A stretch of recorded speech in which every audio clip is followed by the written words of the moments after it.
Hello, I'm Sarah Johnson, and I am the co-founder and director of marketing and outreach for Suga Nitro Brew. We're a new small batch cold brew company based in Seattle, and we started at the beginning of quarantine. My lease had just ended, and I needed a place to crash, so hung out with my friend, went over to my friend Mike's house, and we started kind of brainstorming this idea that I've had since high school of opening up a cafe that doubles as a community space. And so we decided on Nitro Cold Brew.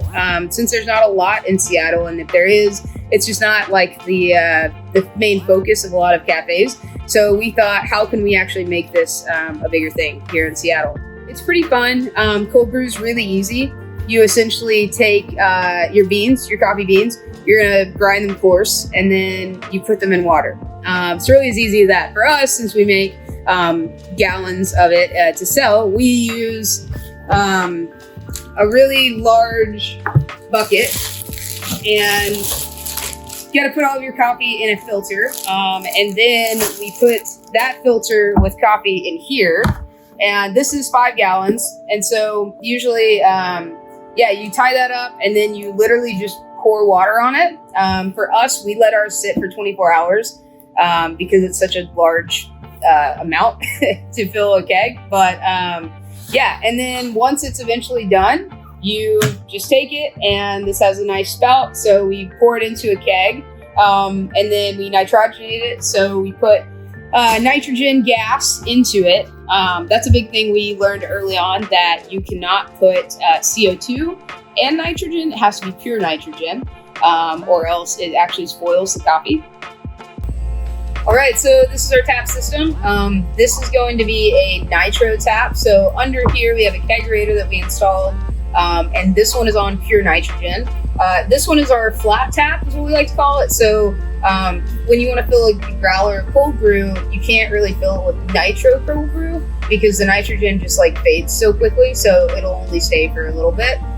So we fill growlers with our flat tap.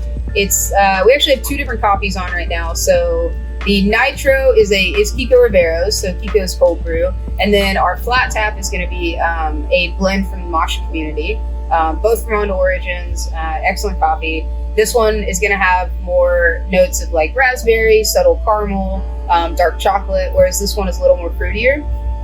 But yeah, so nitro is really fun. You want to hold your glass at an angle, and you just pull straight down. You can see that it cascades. So that's what the nitrogen is doing, right? So the nitrogen is coming all the way up.